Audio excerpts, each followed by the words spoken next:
Good afternoon, everybody. Welcome to another episode of the Two Old Farts. My name is Chuck. I'm looking on the better look at the two old farts. Well, welcome to season 3. Season 3. This is starting our third year. Can you believe that?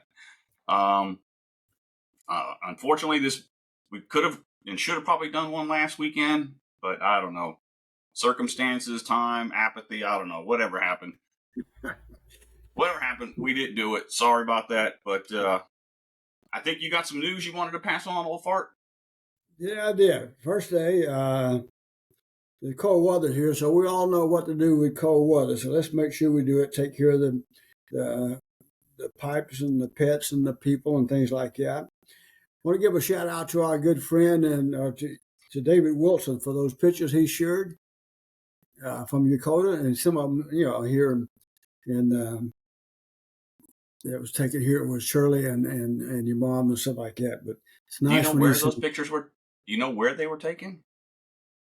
Some of them were taken here in the living room. The rest of them was in Yokota, Japan. No, the rest were taken at Warner Robins. Yeah. You got to remember, how old was Tina when we left?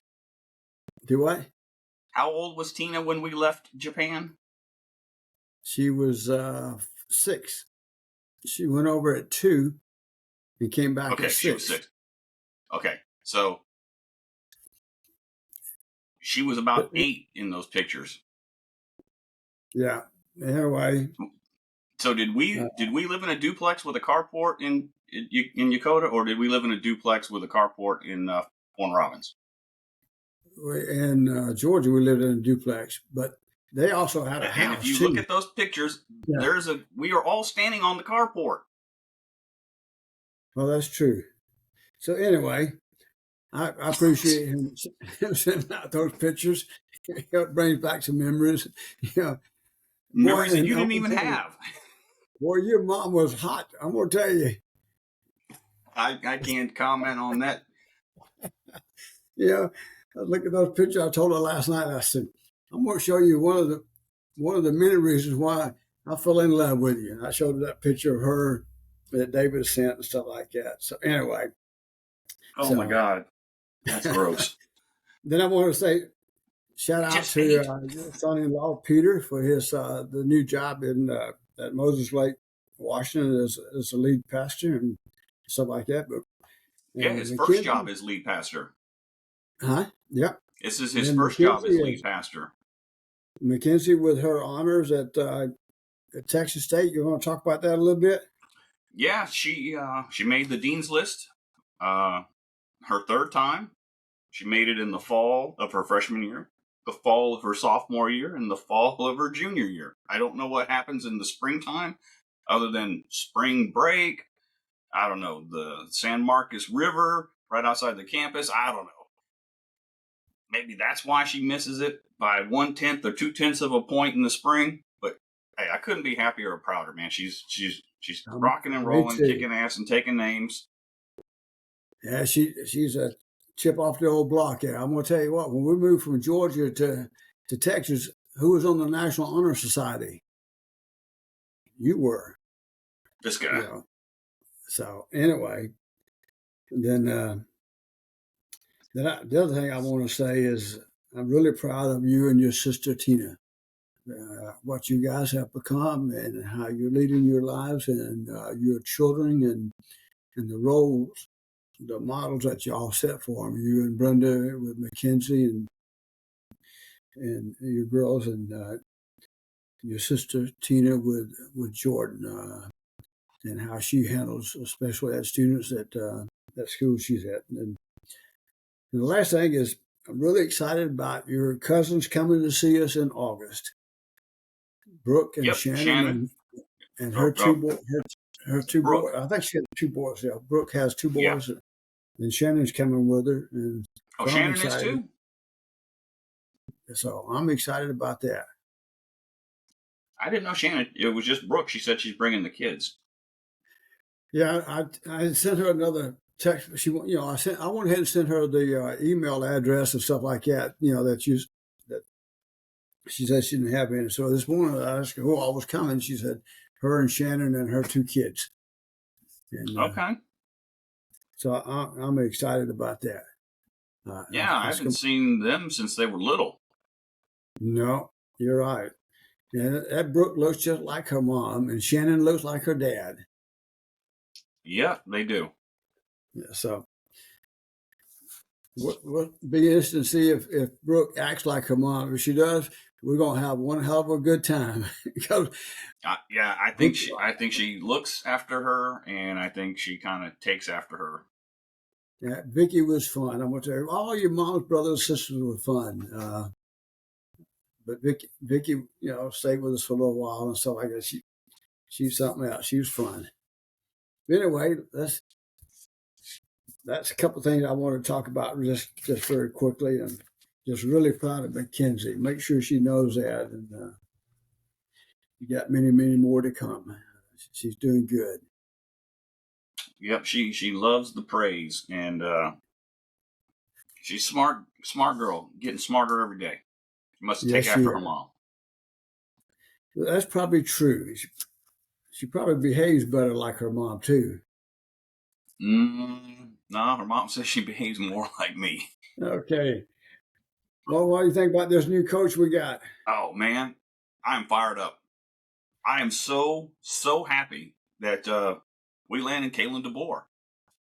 You pull back the layers of the onion with him, and you see a pattern and a track record of winning.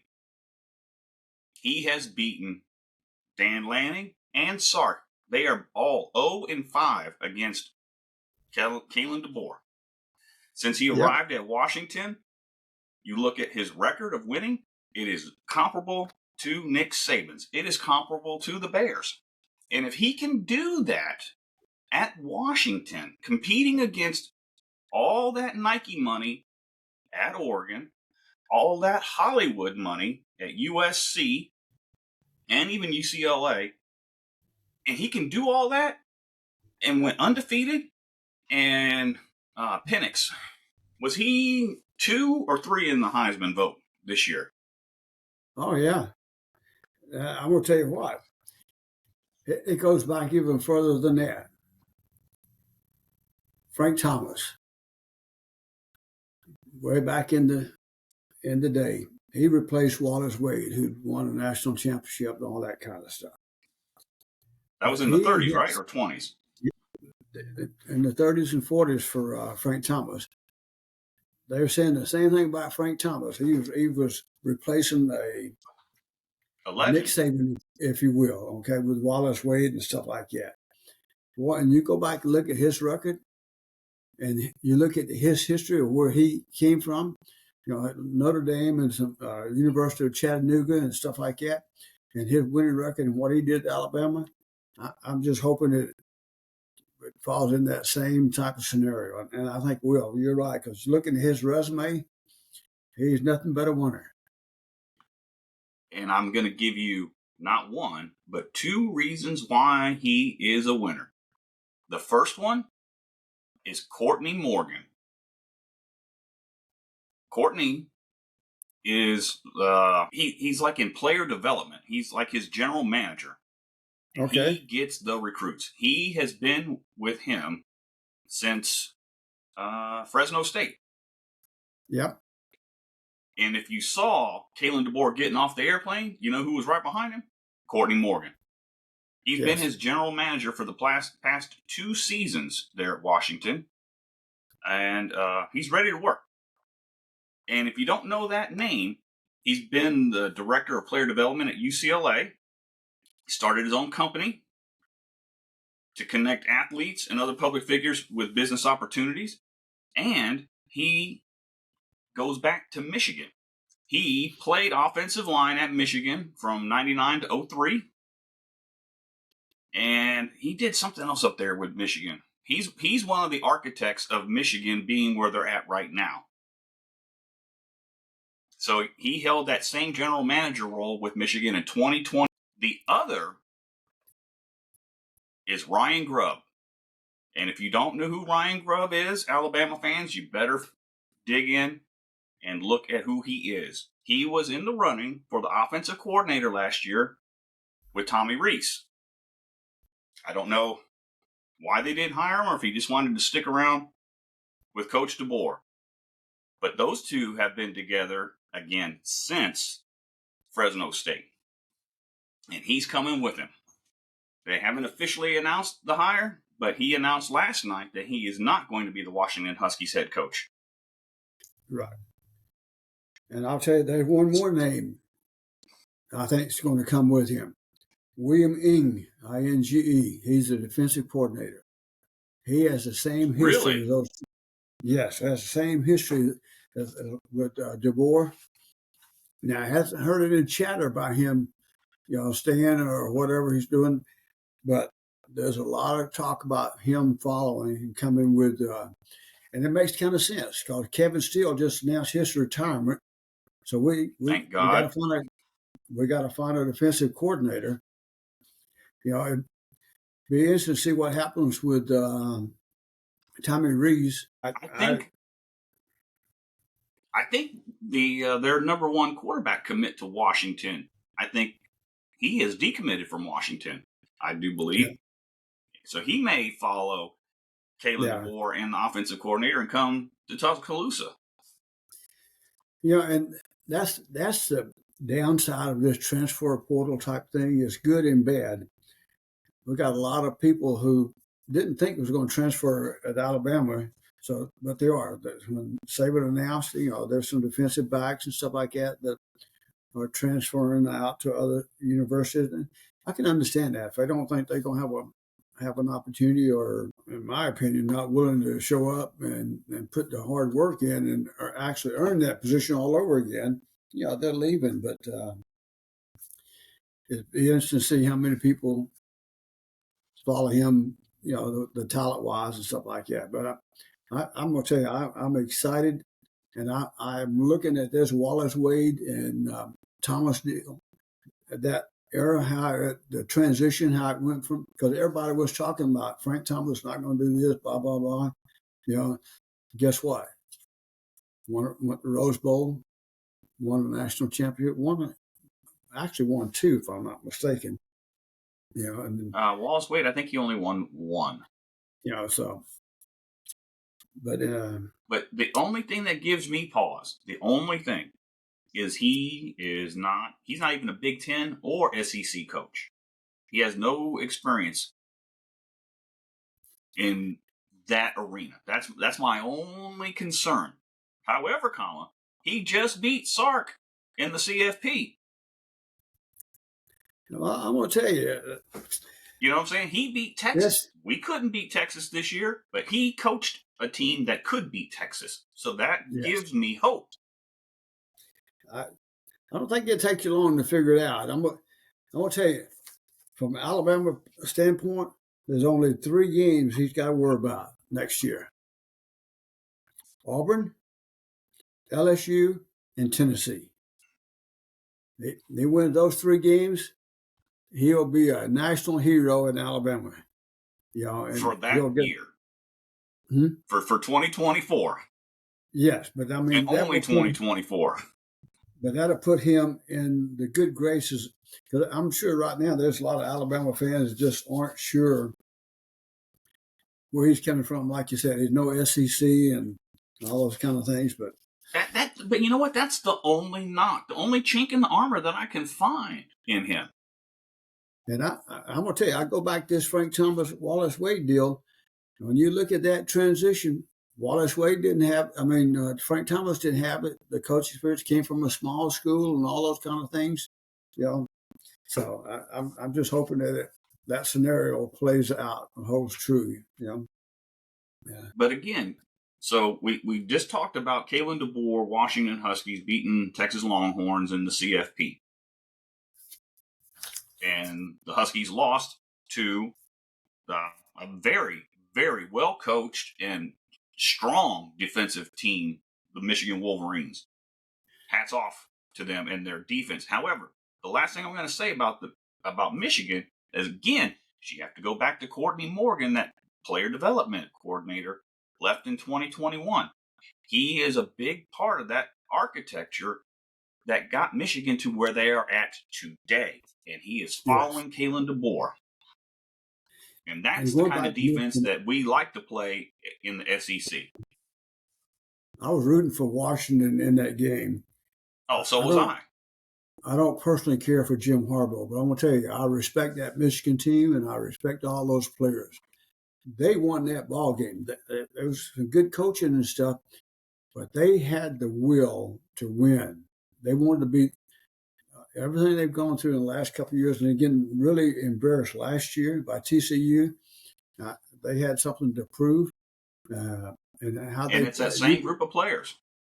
and you can see those kids playing together, and and stuff like that. So I get my hats off to the team, that Michigan team.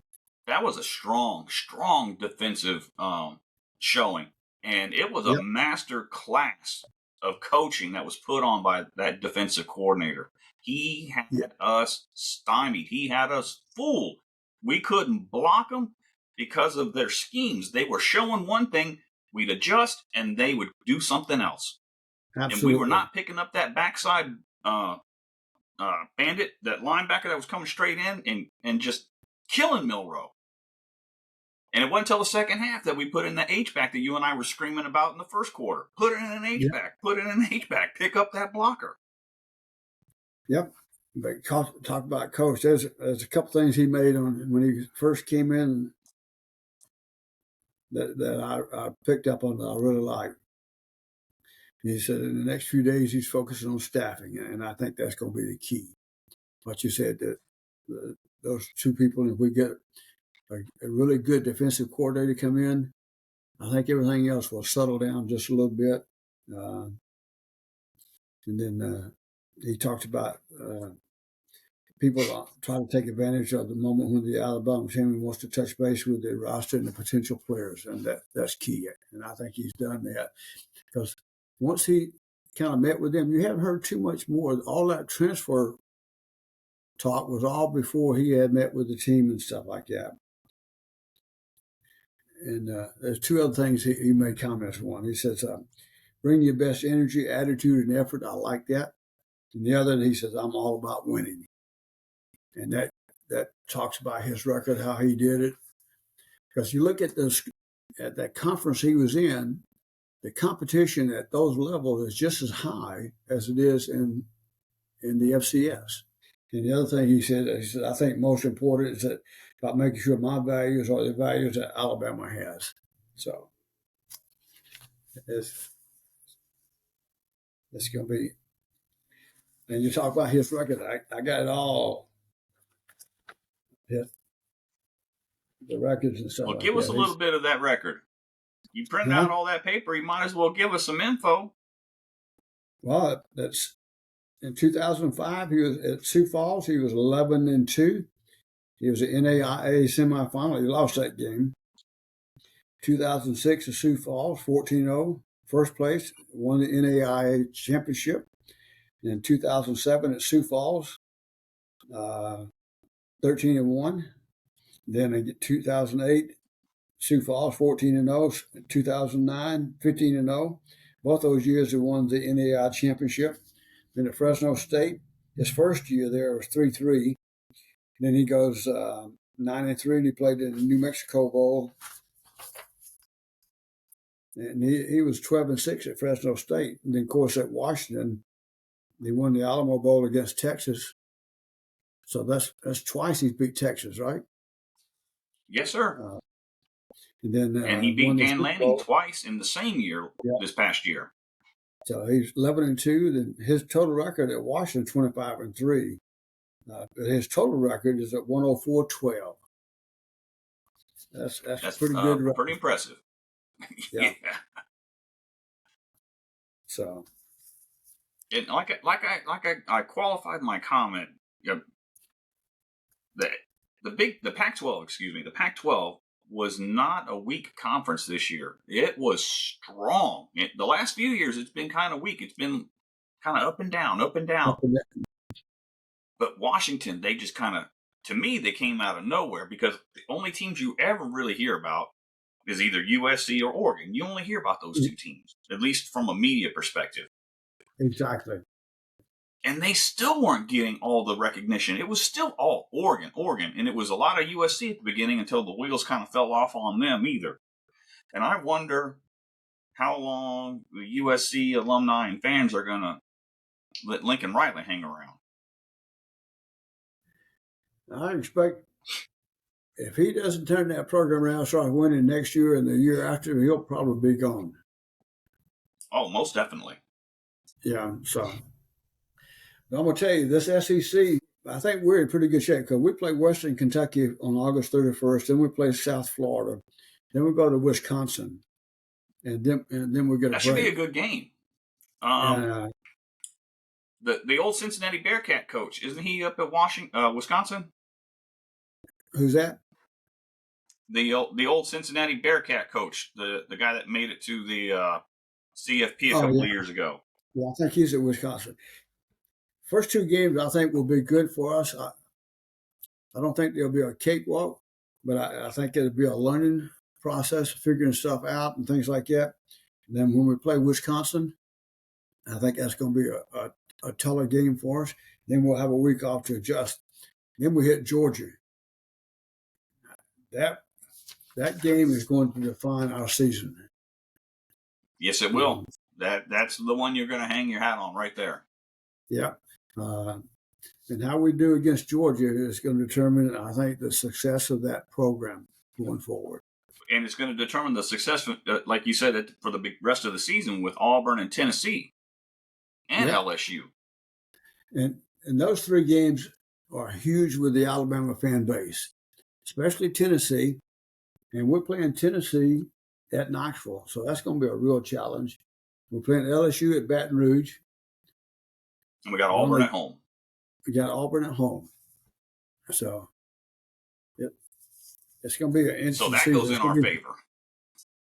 So I'm excited. It's going to be fun. But I think he'll do good. And I couldn't be happier. I'm surprised you didn't hear anything about Lane Kiffin in the coaching discussions. And I don't really know if they offered Dabo the job or not. Well, I know Dan Goodwell, the Florida State coach, he was not in the running. He wasn't in the hunt. You didn't even see his name in any of the articles as a top 5 candidate. Well, I had Dan Lanning's name popped up. Kalen DeBoer's name. Those two coaches were always in the mix. And Lane Kiffin's name was always in the mix. Those three. And Dabo actually, what I read, one article actually made a trip to Tuscaloosa, was interviewed. So and I personally like Dabo. I think he has a little bit of an attitude, and I think that's kind of what we need. Lane Kiffin's got a bit of an attitude and something we need. And I think he's a good recruiter, so we'll see. But I'm excited. Obviously, there's a lot of money involved with this. You know, it's a $12 million buyout there in this contract at Washington. That wasn't too bad. That wasn't too bad compared to what Texas A&M had to pay. Exactly. Woo! It's going to be a fun season.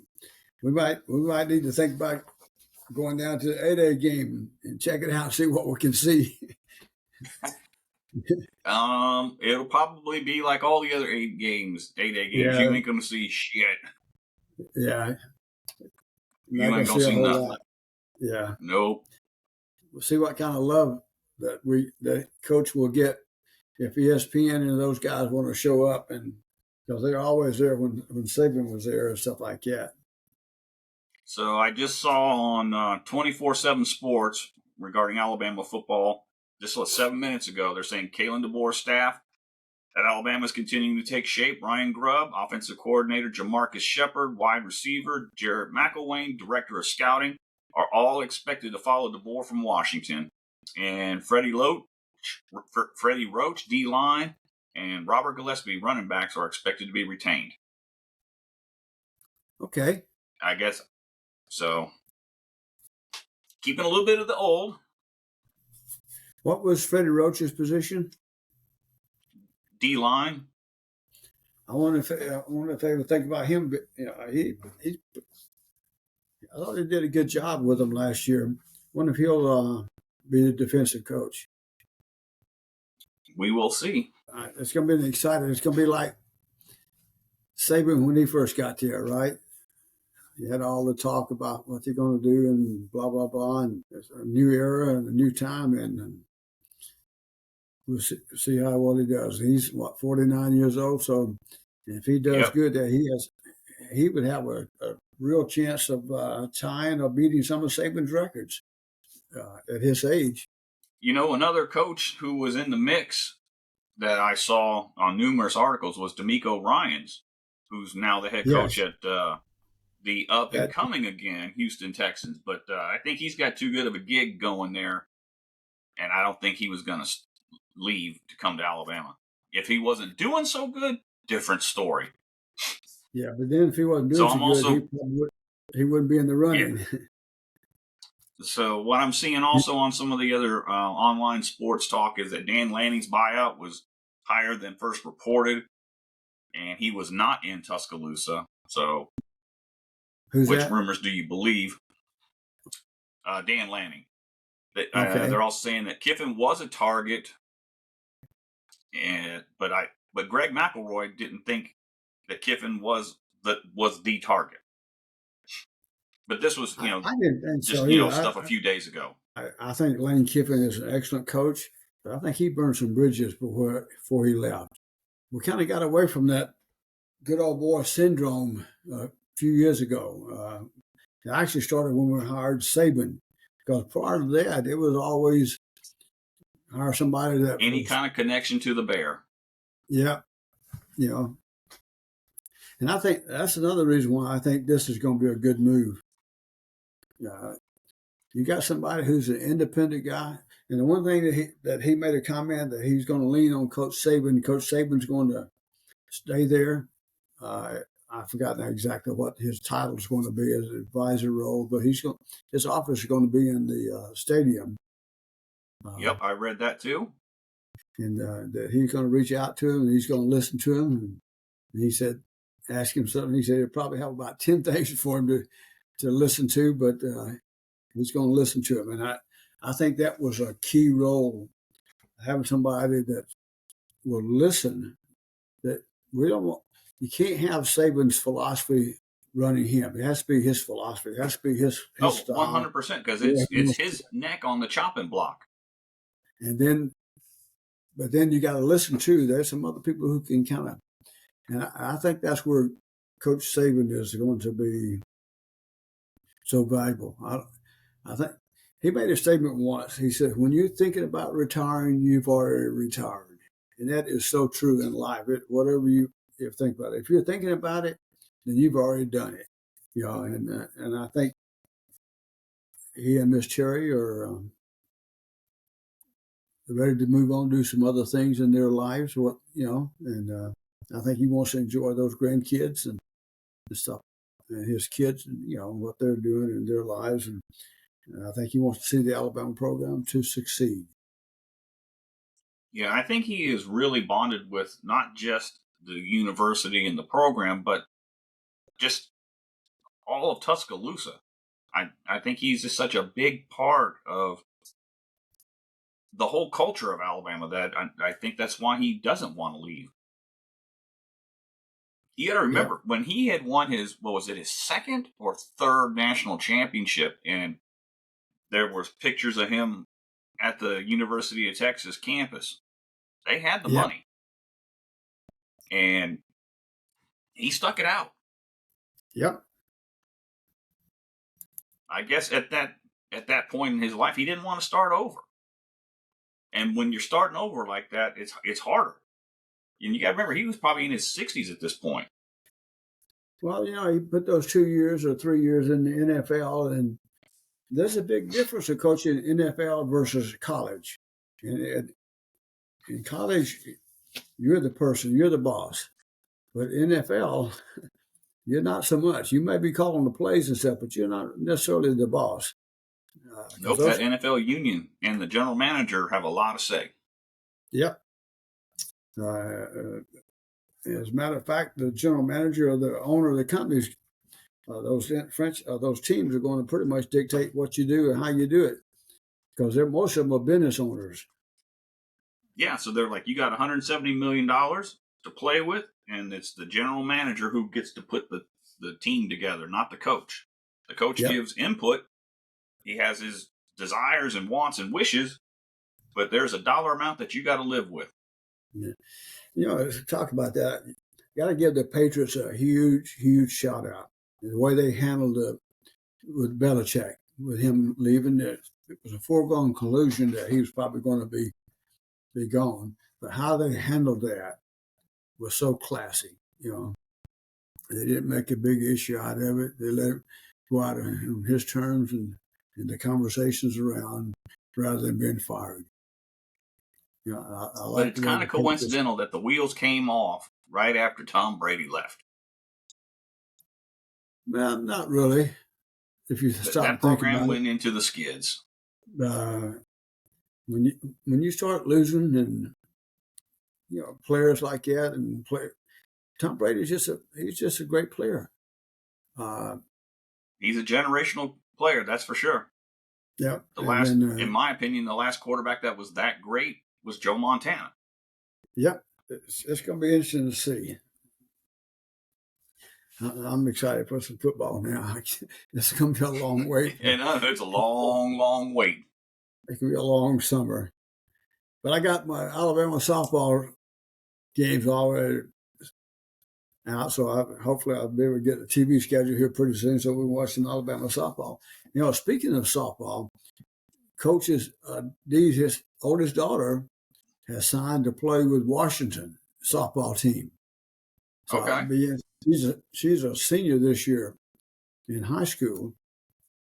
So be interesting to see if how that works out, if they stay there and let her finish her senior year, if she transfers or what, but she's already committed to Washington to play softball. I haven't had a chance to do research on, what kind of player she is and stuff like that, but if she's that good and Washington offer her a scholarship, it might be something we might want to look at too, the Alabama team. Hey, scholarships are scholarships. And Absolutely. I don't hate any fan or family that wants to make sure that their child gets a free ride, Well, it's a free ride and you're getting money, but they've earned it. You had to do something. Yeah. Absolutely. They put the work in. Scholastically, scholarships or those athletic scholarships, you had to put the work in to get it, or you didn't get it. So, but anyway, I think we're at a natural jumping off point. What do you say? Yeah, we're about 34 minutes now, so we give a shout out to your Aunt Carolyn there in Georgia. I know she's going to be listening to us. So, hey, Aunt Carolyn, I know she's pretty excited about the hire too. Do I? I said I know she's pretty excited about this hire as well. Yes, I'm sure she is. I haven't talked to her and seen anything too much, but I'm sure she is. We just got to help everybody be safe for the next few days. All this cold weather here in Texas, we're not used to it. Yesterday it was 70 degrees, and this morning it was 32. So. 32. But it ain't just cold here, Dad. It's cold all across America. There was an Arctic blast that just came on down. So everybody, stay safe. You ain't got to drive. Don't drive.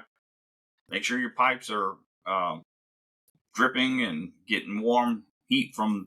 So keep your cabinet doors open and just be safe, everybody.